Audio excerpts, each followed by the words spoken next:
Hello! Aujourd'hui, on va parler d'un métier encore peu connu mais absolument essentiel dans le monde du digital, le community management. Beaucoup pensent que même ma petite cousine de 5 ans peut le faire, mais en réalité, c'est bien plus complexe et stratégique que ça. Si tu as pour projet de te lancer comme community manager dans les jours ou mois à venir, alors écoute bien cette vidéo.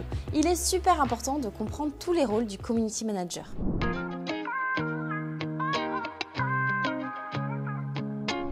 Le community management, c'est l'art de gérer et d'animer une communauté en ligne, mais ça ne s'arrête pas là. Il y a une vraie stratégie derrière.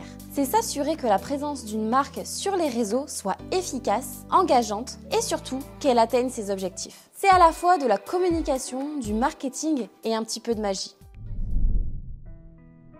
Avant même de publier quoi que ce soit, un bon community manager débute par une analyse concurrentielle et de marché. Mais qu'est-ce que ça implique ? C'est observer les actions des autres, comprendre les tendances du secteur et identifier les opportunités. Imaginez ça comme le travail d'un détective. Mais au lieu de traquer des criminels, vous cherchez des idées, des inspirations et des failles à exploiter.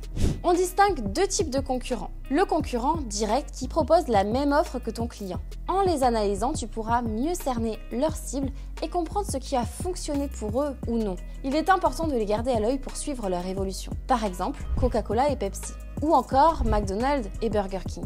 2. Les concurrents indirects qui ne proposent pas exactement la même chose mais qui répondent aux mêmes besoins ou solutionnent la même problématique pour leurs clients. Un exemple classique est la comparaison entre les hôtels et Airbnb. En observant ces concurrents indirects, tu peux dénicher des idées de concepts que tu peux adapter pour ton client. Enfin, il existe aussi des produits ou entreprises issues de secteurs totalement différents qui peuvent servir de source d'inspiration pour innover dans ta niche. Par exemple, Nike a puisé son inspiration dans le design et la technologie des pneus de voiture pour créer des semelles de chaussures de sport plus performantes. Pour réussir, il faut savoir à qui on parle. C'est là que le community manager crée des personas, des portraits types des clients idéaux. Quels sont leurs besoins? Quels réseaux sociaux utilisent-ils? Quelles sont leurs habitudes? Plus on connaît sa cible et plus on peut créer de messages et de contenus qui résonnent vraiment avec eux. Beaucoup de community managers sous-estiment ce point alors que c'est vraiment, mais alors vraiment le plus important. Rappelle-toi que tu peux avoir la meilleure communication du monde, si tu ne t'adresses pas aux bonnes personnes, ça sert strictement à rien. Grâce à une analyse concurrentielle approfondie et à une identification précise de ta cible, tu peux créer un calendrier éditorial.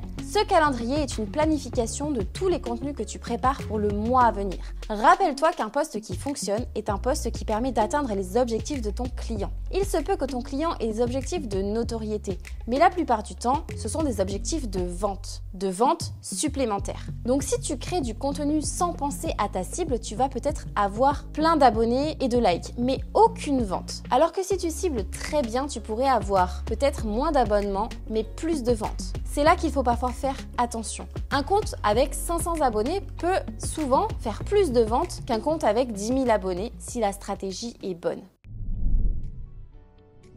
Une fois que le calendrier éditorial ou le plan média est terminé, on passe à la création de contenu. C'est là que la créativité du community manager brille vraiment. Chaque visuel, chaque post, chaque story doit raconter une histoire, captiver l'audience et donner envie d'interagir. Et attention, ce n'est pas juste du design, c'est aussi de la rédaction. Trouver le bon ton, la bonne accroche et surtout transmettre des émotions. Les posts doivent répondre à une problématique ou un besoin de ta cible et donner envie de s'arrêter de scroller pour le lire.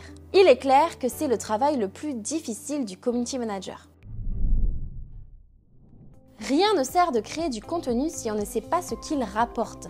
C'est là que l'analyse des résultats entre en jeu. Le community manager suit de près les performances de chaque post. Combien de personnes ont cliqué, partagé, commenté? Quelles publications ont généré le plus d'engagement? Tout ça permet de comprendre ce qui fonctionne et d'ajuster la stratégie en conséquence. Lorsque quelque chose fonctionne bien pour sa cible, il suffit de dupliquer l'idée jusqu'à ce qu'elle s'essouffle. Pour résumer, créer 80% de contenu qui marche et 20% de contenu innovant pour anticiper le moment où ton concept ne fonctionnera plus. Les réseaux te donnent toutes les métriques pour suivre tes posts. Crée-toi un document sur lequel tu entres toutes tes données pour mieux analyser et comparer les posts entre eux.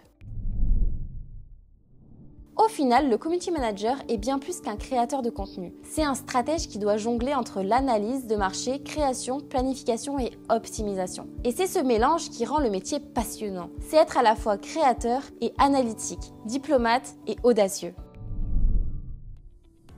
Pour les entreprises, un bon community manager, c'est l'assurance de se démarquer, d'attirer les bons clients et de créer une vraie connexion avec eux. C'est un métier d'avenir qui demande de la polyvalence et une vraie passion pour le digital et la communication. Alors si tu te vois dans ce rôle, n'hésite plus, c'est peut-être ton futur métier. D'ailleurs, si tu as besoin d'aide, je forme des élèves à devenir community manager grâce à mon accompagnement personnalisé accessible à vie. Si tu veux qu'on en discute ensemble pour savoir si ce métier pourrait réellement te convenir et que tu aimerais travailler depuis chez toi selon tes propres horaires, clique sur le lien dans la description et prends rendez-vous. En attendant, merci d'avoir suivi cette vidéo. N'oublie pas de liker, partager et surtout de t'abonner pour ne rien manquer du monde du community management et du marketing digital. Et je te dis à très vite. Bye!